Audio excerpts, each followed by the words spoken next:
Good morning, 4-Hers. I'm Audrey Foster, and I'm the summer employee for Nebraska Extension in Custer County. Today, we have a very fun workshop planned for each of you, as you have the option to make a whole variety of sustainable kitchen products. This workshop was designed so that you can use up remnant fabric from projects you've completed in the past. As you notice below this video, there is a link in the description that tells you what exact supplies you need. I look forward to seeing your results and have fun!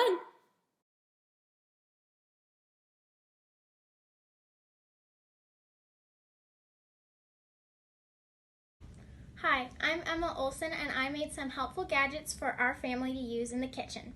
I started with making a snack bag which can easily be closed and taken places. It uses 2 pieces of fabric that you can pick which side to use. Then I decided that it would be a good storage place, so I made a bag for my colored pencils. Then I really like to go eat supper with my dad in the field, so I made a utensil holder for when I take supper to him. It's really easy. It's 2 pieces of fabric again, and you just fold it down, roll it up, and then you attach a ribbon that you can tie around it. The last thing I made was a bread bag for when we make homemade bread, and it's really simple. It's quite big so that if you make a bigger loaf, it will fit, and you just pull it up and you tie it. Hi, I'm Katie. I chose to make a reusable produce bag instead of using wasteful produce bags at the store. It was 2 easy lines of stitching and 2 easy lines of serging with a drawstring. I have apples in it.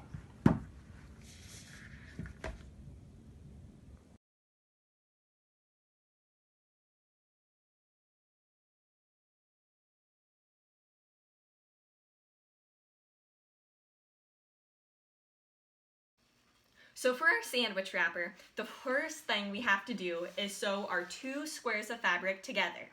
To do this, we're going to place each of our squares with right sides together, and we're going to pin around the perimeter of our fabric.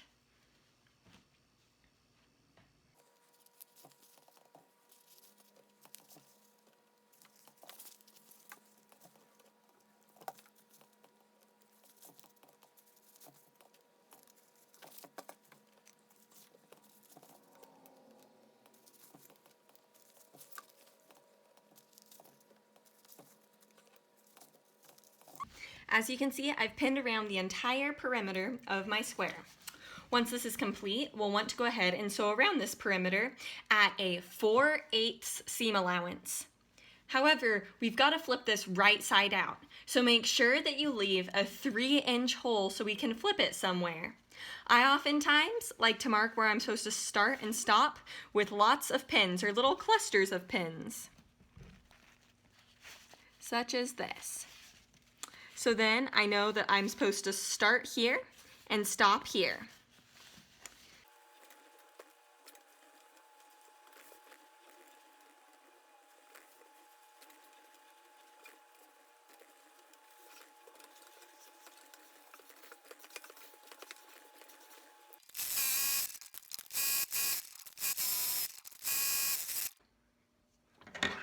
Next, we'll cut a few chunks of Velcro.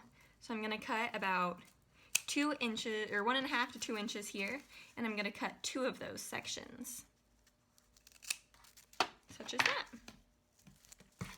Then I'm going to place them and attach them and sew them down to my fabric. So for the first one, I'm going to want it to be attached here and here. So here and here. So I'll go ahead and pin this and then I'll sew it.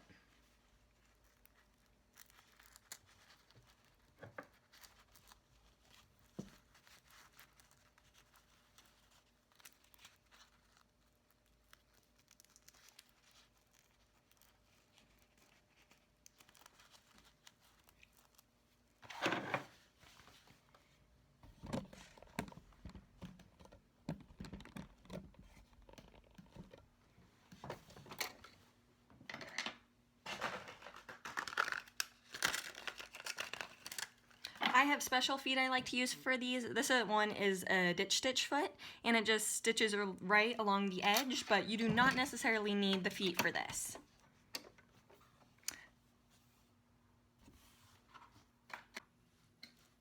So I'm gonna go ahead and just sew around the perimeter of this Velcro.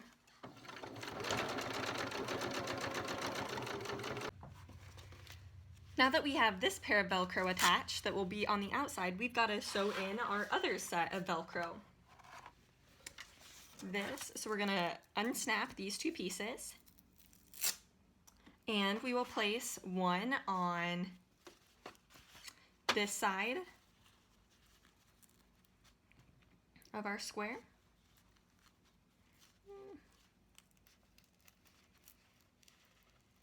And we will place the other one right on the opposite corner.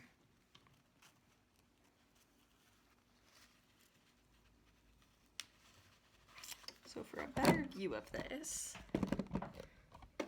so we already have this one, and this one sewed together. Now we need to sew this one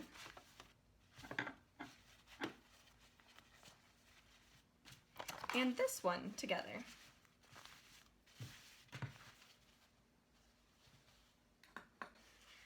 So now that we have all of our Velcro sewn on, our sandwich wrapper is complete. You can make these in all sorts of different fun fabrics and whatever you have left in your fabric pile.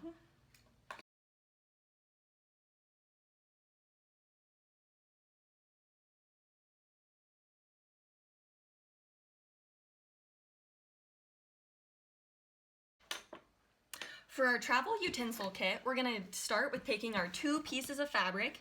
As you can tell, mine are kind of wild with the animal print, but you can use whatever you like. And we're gonna place these two fabrics with right sides together, and we're gonna pin along outside the perimeter. So after you've pinned along the entire perimeter, there's a few steps we have to take before we sew along the perimeter.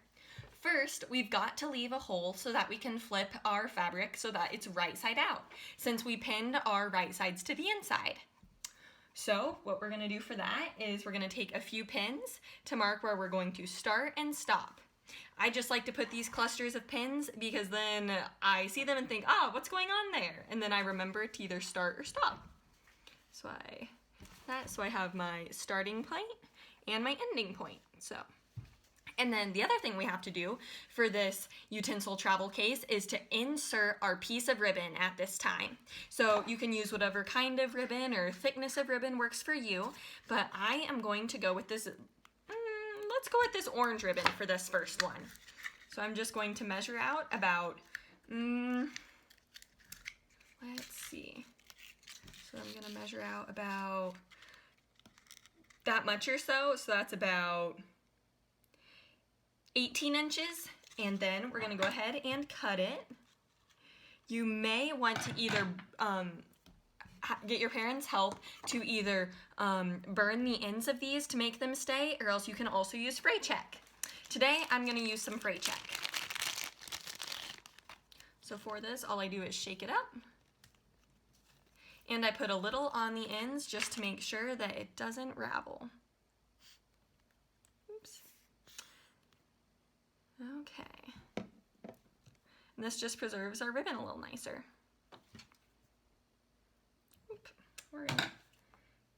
I like to cut mine at an angle just because it gives kind of a fun, different look to it. So, and then we're gonna wait a little bit for this to dry. Okay.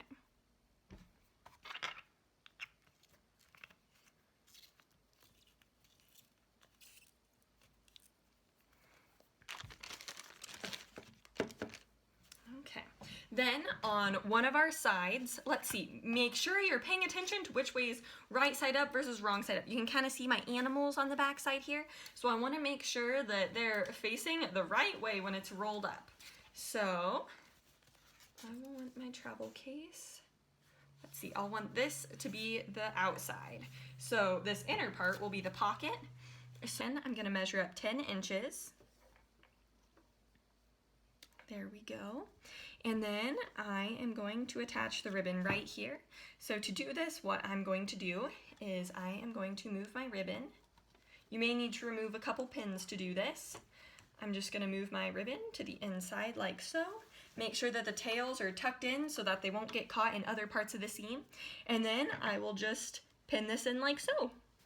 So then my ribbon is just hidden within there. It may be easiest to pin your ribbons out of the way too, so I kind of feel them right here. So I'm going to put a pin right there just to make sure that I don't actually accidentally catch them in one of these parts of the seam.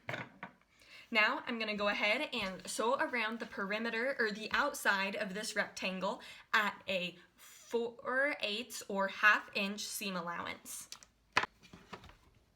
After we've stitched around the perimeter of our rectangle, we're going to go ahead and go to the place where we left a hole in our seam, and we're going to flip it right side out. Now that we have it all turned right side out, you can see our corners are a little bit messy, so we're going to use our point turner to go ahead and make them look nice and crisp. So similar to our last tutorial, make sure that you don't push your point turner through the fabric, just close up to it. So see.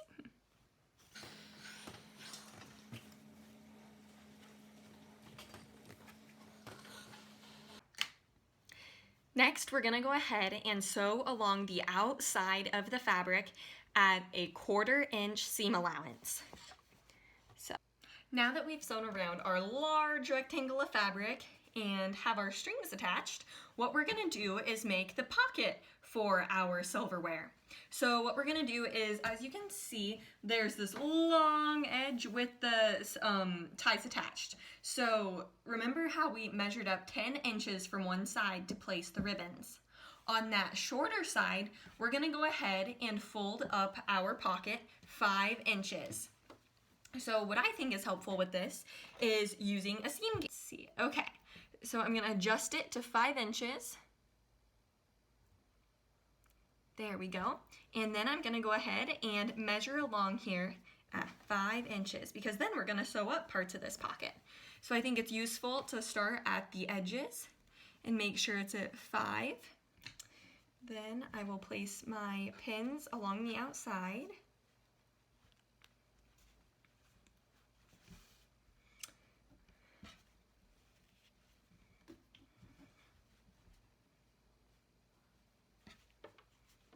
And then also on the other side, I'm going to measure up 5 inches.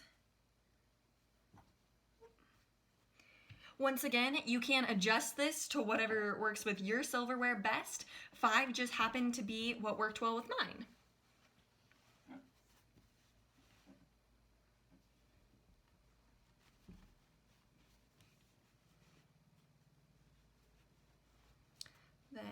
Now what we're going to do is we're going to sew along these 2 edges just at a 1/4 inch. So it's going to be right over the top stitching that we already did, in fact. And then make sure to back stitch at both ends. Now that we have our pocket sewn in, we have one giant pocket, but we want individual little pockets for each piece of silverware. So we're going to go ahead and measure those out. I found that about 1.5 inches worked best for the knife, but then 2 inches worked best for both the fork and the spoon. But you do what works best for you. What I'm going to do for this is I am going to use a marking pencil after I measure over the amount I'm looking for. Here we go. So 1.5, and then we're going to mark that. And I'm using a bright blue so that it's easy to see.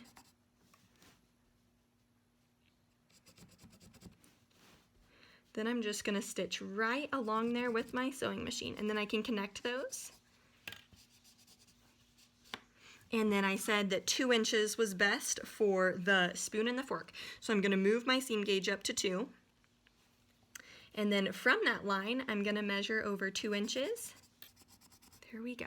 And then this extra space can be for our napkin or whatever else we may need. You can go ahead and divide this up into more pockets if you'd like, or do whatever you want. Maybe you want to have a pocket for chopsticks. That totally works too. It is up to you. Now you're just going to go ahead and stitch along each of these lines that we just drew. Then you're good to go ahead and load it up with your silverware. So I have my container for my knife, fork, spoon, and then I can fold up my napkin however I would like and stick that in there as well. Then I can go ahead and just fold this over the top and roll up my container. And then I can tie the strings around it.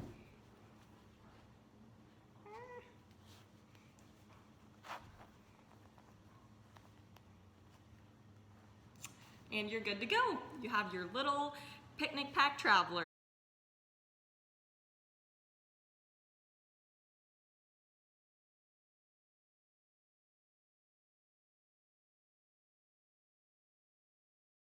So our first step for the produce bag is going to be to take our large piece of cotton fabric that's 28 inches and in length, or in width I guess right now, and fold it in half so that it's 14 inches. So we're just gonna fold it like this, and then we are going to go ahead and pin down the two open sides. So one side will have a fold, one side will be your opening, and you're gonna pin alongside the other two sides. Now that it's all pinned, we're gonna go ahead and sew a 1/4 inch seam where we have just pinned. Make sure you pivot at the corner and backstitch at both the end and the beginning. So we're just gonna go ahead and flip this. Feel free to use your point turner again. And then we're just gonna iron this real quick so we have some nice flat edges to work with. Then we will be sewing along the edge at a 1/2 inch or 3/8 inch, depending on how close you want to do it. Is we're going to go to the top opening of the bag, and we are going to go ahead and fold it down a 1/2 inch all along the top, and then we're going to press it down. So as you can see, I've gone ahead and pinned alongside the top of this, and now I can go ahead and iron it. Okay, now as we've just pinned it down along the outside of our bag, our 1/2 inch hem, you know, let's see, here's our inside of our bag, but we've pinned it down on the outside. What we're gonna do to cover up this edge is we're gonna take our wider ribbon and we're gonna place it alongside this top edge. However, when you first start this, it will be helpful to fold over maybe like a 1/2 inch of ribbon, because this hides the poor end, and just place it right over. You don't have to go exactly at the seam, but just somewhere along there, you're just gonna wanna place it and pin it, like so. And then you're gonna go the long way around the top, and you're gonna pin it along that whole entire side. So now that I have this all pinned on here, and you see here's my opening where I folded over both my sides, what I'm gonna do is very, very narrowly along the top edge of this bag, in the top edge of this ribbon, I'm gonna go ahead and stitch right along the edge. You don't wanna go off the edge, but you wanna stitch as close to the edge as possible. Now that we've sewn along the top of our ribbon, you notice how our bottom side is still free?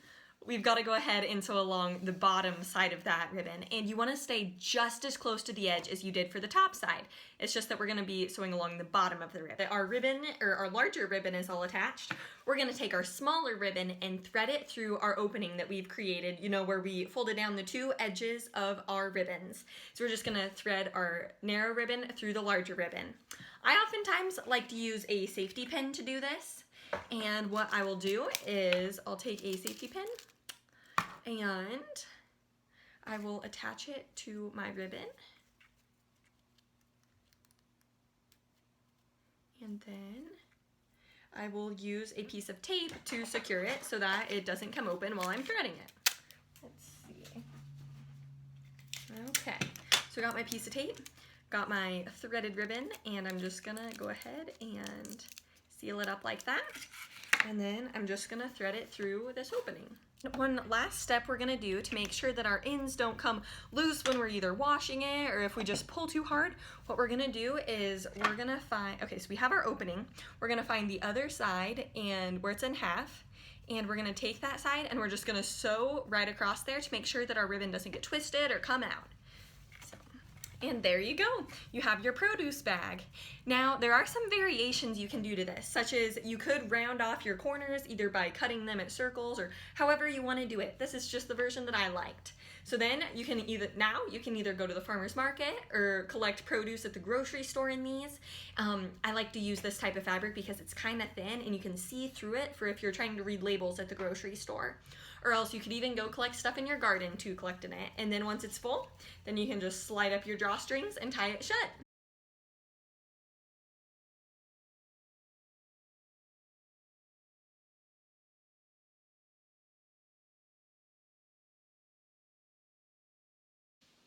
So what we're gonna do first is we're gonna make the button loop.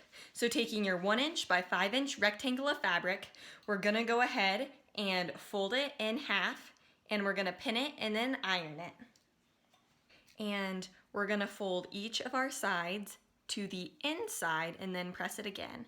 So we're just gonna take it and we're gonna fold this and then we see the fold. We're gonna take it and we're gonna fold each of them in, then fold it over again and pin it.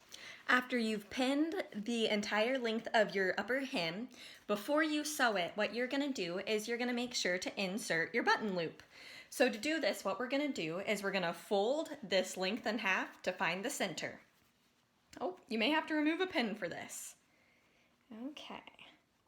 Once you've found your center, then you are going to take your belt loop or your button loop and you're gonna make sure that it's laying flat and is not twisted, and you're just going to insert that within the seam.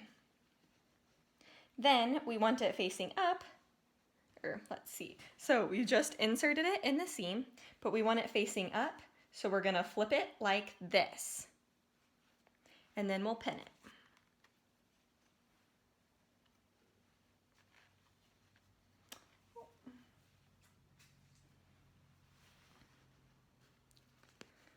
So this is what it should look like. And then also right along the edge here, and I like to use to sew along here at 1/4 inch. So I will hem this top edge, and I will also hem the bottom edge in the same way, except I won't have to worry about a belt loop.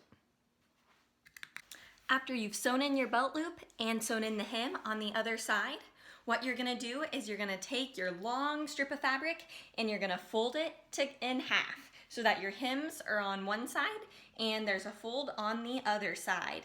Then you're gonna pin up the seams and you're gonna sew them at a 4/8 or 1/2 inch seam allowance. Then you will finish the edges and we'll go over that step here in a minute. After you've sewn in your belt loop and sewn in the hem on the other side, what you're gonna do is you're gonna take your long strip of fabric and you're gonna fold it in half so that your hems are on one side and there's a fold on the other side. Then you're gonna pin up the seams and you're gonna sew them at a 4/8 or 1/2 inch seam allowance. To finish the edges on our bag, we are gonna either use Hug Snug or bias tape. The concept is the same for either, I just happen to have Hug Snug on hand. Hug Snug is essentially just a seam finish that allows for the sewer to encase the raw seam allowance within a thin ribbon or strip of fabric. So how we're gonna do this is we're gonna take our Hug Snug or bias tape and you're gonna wanna fold down the edge so that you have a nice, crisp, clean edge to work with.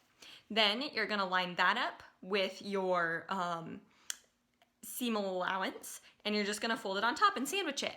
You can sandwich the 2 layers together for this part. So after you sandwich it and have it all positioned, you're gonna take your pin and put it in place to hold your edge finish where you want it to be so it doesn't slip around before you can sew it.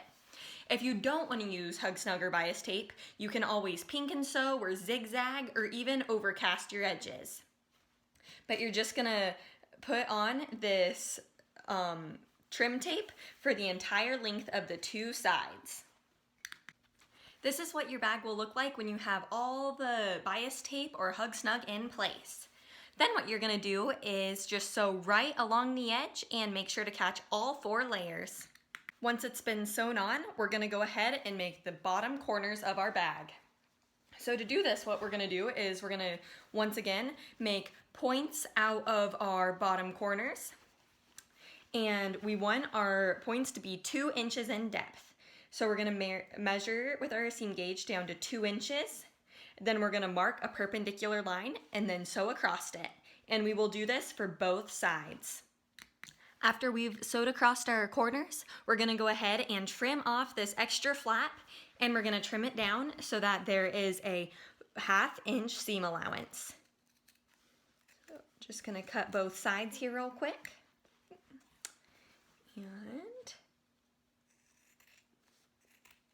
then we're gonna finish these 2 edges to match our side seams. So once again, I'm gonna use my hug snag. You can use your bias tape, overcasting, or zigzag, or pinking techniques to then cover these edges.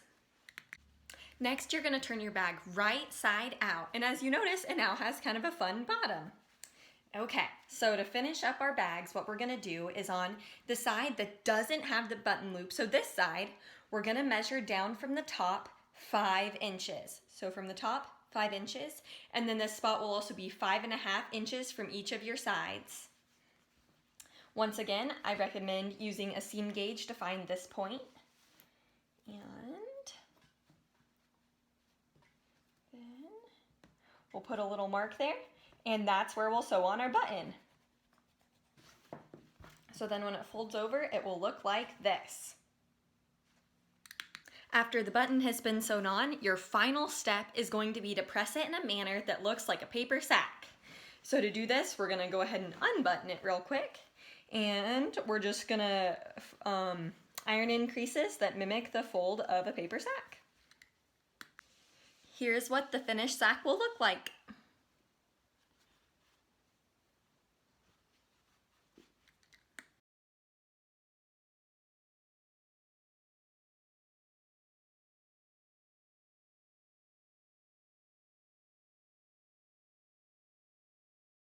For this video, we're gonna start with taking our tutorial for our snack bags. We're gonna start with taking our rectangles of fabric and sewing across one of the short sides. We're gonna sew across it at a 4/8 seam allowance, or 1/2 inch. This next part is a little bit tricky. After we've sewn it so that we have our seam, what we're gonna do is we're gonna take and flip our fabric over to the right side. But we're gonna be careful with this. See, we're gonna be folding our right sides together, but I don't want them to perfectly match up. Instead, what we're gonna do is we're gonna overlap it by about 2 inches. See there how it doesn't line up perfectly? It's about 2 inches over. And so we're also gonna do this with the other side. So I think it helps to lay it on a flat surface here. And we're just gonna repeat that same thing.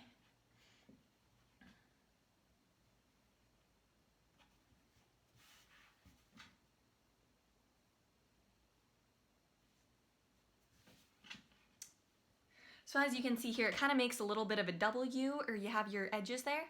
And what we're gonna do is I'm gonna go ahead and pin along these sides. Now at the top here, we've gotta leave an opening so that we can flip it so that it's right side out. So what we're gonna do here is similar to our past tutorials. We're gonna take a little cluster of pins, 2 or 3, and I'm just gonna stick them right there at the top so we'll know to start and stop there.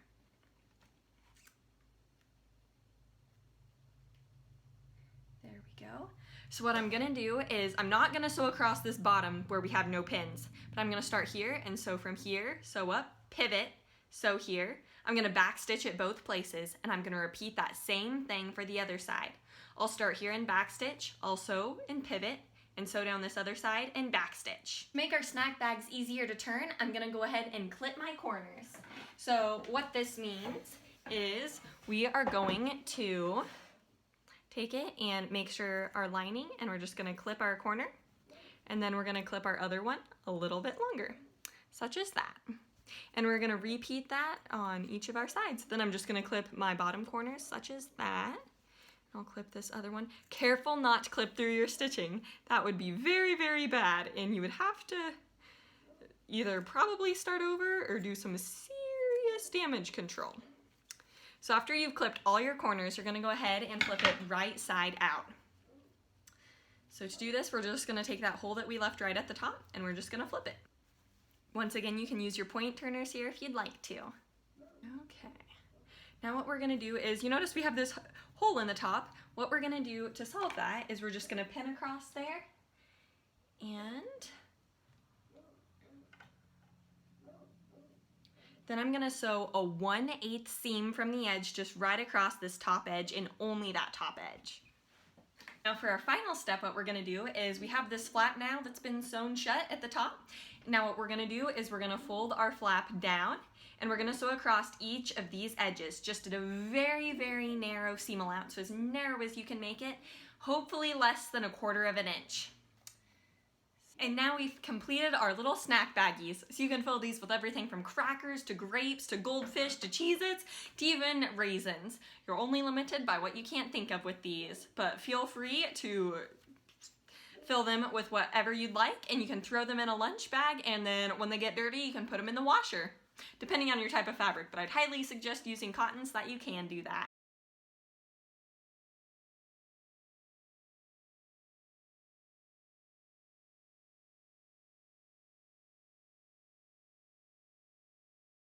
So what we're gonna do is we're gonna take our 2 squares of fabric that are 13 by 17 inches, and we're gonna place them with right sides together, such as this.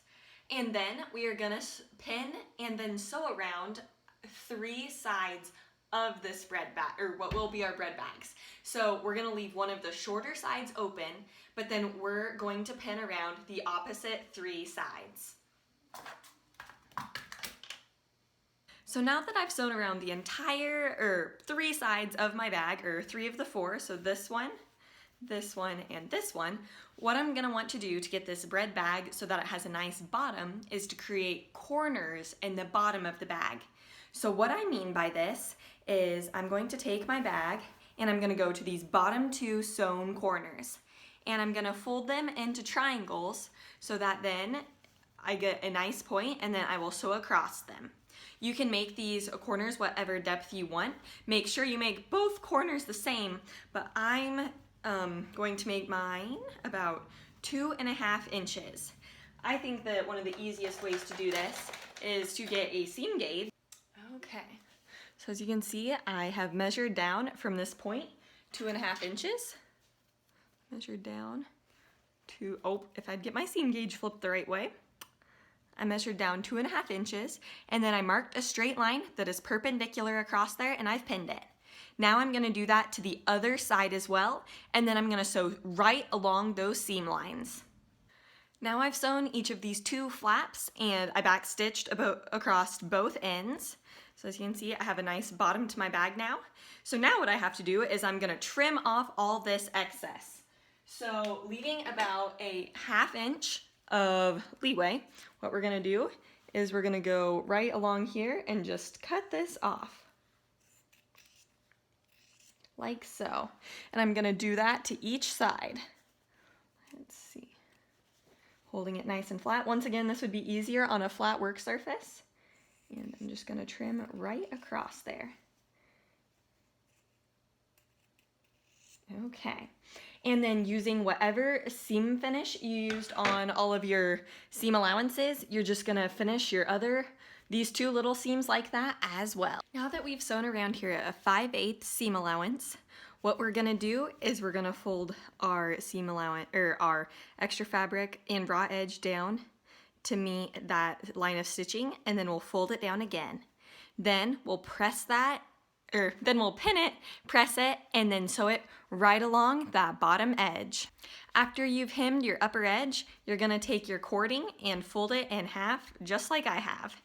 Then you're gonna place it about 1.5 to 2 inches down on one of your seams, such as so, and you're gonna make sure the folded part is hovered right over the seam, and then you're gonna stitch right there across the center. Make sure you backstitch a few times to make sure it's secure. This will be the tie for the bread bag, and the reason we didn't put in a casing and put a string through there is that would allow too much air to get in, and it would make your bread get stale faster. So that's why we're just putting this cord on the outside to tie it shut.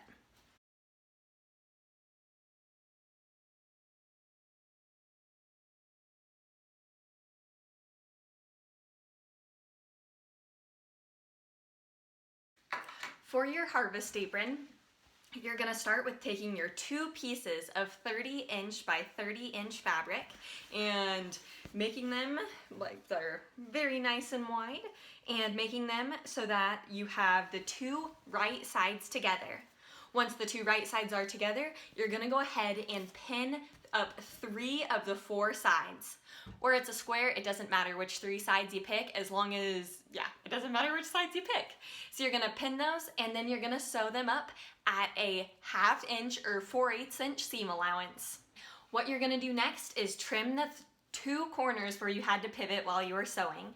So to trim those, all you're gonna do is take your corner and, let's see, we are going to trim one of our corners, and then we're gonna trim the other layer slightly longer. So it'll end up looking like that. And we're gonna do that to each of the corners where we pivoted, so 2 of them. After your corners have been trimmed, what we'll do next is flip the apron so that the right sides are facing out. Once they're facing out, we'll go over those seams with the iron and we will press them. After we press them, we will top stitch at a 1/4 of an inch away from those sides that we've sewn. Now on the edge that we didn't sew, we're gonna go ahead and put in a line, 2 lines of basting for gathering. So what we're gonna do along this top edge is sew at 4/8 inch and 2/8 inch. So at a 1/2 inch and a 1/4 inch. Then do not backstitch at either of these ends or tie knots, because we'll end up gathering these to make our apron look more pretty later. Next, we're gonna work on our sash. To start this, what we're gonna do is on each of the really long ends of the sash, we're gonna sew a 1/2 inch marking line. So you're just gonna sew along it with a normal stitch at a 1/2 inch, and then what we're gonna do is we're gonna turn it in to the inside along that marking line at a 1/2 inch and press it. So after the fabric has been ironed on both of the sides, what you're gonna do is fold the band in half and you're gonna iron it again. Now that this has been ironed in half, what we're gonna do is open it and we're gonna hem the edges of our ties. So on the short ends, we're gonna go ahead and fold it inside out so that this way our hem will be on the inside. And we're gonna sew across here at 4/8. Make sure you pin this first and backstitch at both ends. Once you've done this, you can clip your corners and trim your seams. Then you can flip it back right side out and press it. Your next step is going to be to measure out on your waistband where you want the body of your apron to fall. So as you see here, I have my 2 white lines. But how did I get these? First, I found the center of my sash by folding it in half. After it was folded in half, I placed that middle on my belly button. Then I measured out on my sides till it hit the side of me, and then I put a chalk mark. At these chalk marks, or based on these chalk marks, now I know that I need to take the top of my apron. So you remember that edge that we gathered with those long stitches? You're gonna pull those up to fit in between these 2 chalk marks. It can also be helpful if you match the center of the body of your apron with the center of your waistband, just kind of to make sure that your gathers are even. So when you pull these up, you are going to pin them onto 1/2 of your waistband. So you can unfold it and attach it to 1/2. You're gonna sew it to 1/2. Don't sew it to both, because then we'll be able to hide that seam. What I'm gonna do is I'm gonna stitch along my basting to hold it in place at a 4/8 seam allowance. So just between these 2 points, we're gonna go ahead and fold our waistband back over using that crease that we made with our irons earlier. So we're just flipping that over, and then we're gonna go ahead and pin that in place, and then we're gonna stitch the whole length of our sash. So starting down here, we're just gonna edge stitch, and so clear up along here, and then we're gonna sew through the body of our apron, and then down the other sash. Our next step of our apron is going to be to put in buttonholes so that we can secure it around our waist. To do this, we are going to put in 4 buttonholes, 1 on each of the bottom corners. I've already marked mine with chalk. I measured up 1 inch and over 1 inch to find the placement. I did the same for this corner. These buttonholes will be stitched through both layers of fabric. So that's 2 buttonholes. The other 2 buttonholes will be placed in the center of the bottom of the apron. And I found these by measuring up 1 inch and about 1 inch from the center. For our final step, we're going to take 30 inches of cording and find the center. After we've found the center, we're going to take that and place it in the middle of our waistband. Then we will sew across this multiple times and make sure to backstitch. This will allow for us to have a place to tie the corners, center, and other corner of our apron up to hold it securely while we're gathering things from the garden. When your apron's complete, you can go ahead and try it on. So you just tie the strings around you, and then for the rest of it, you just take it up and you stick your cords through your button loops. And then we can do the same for the other side.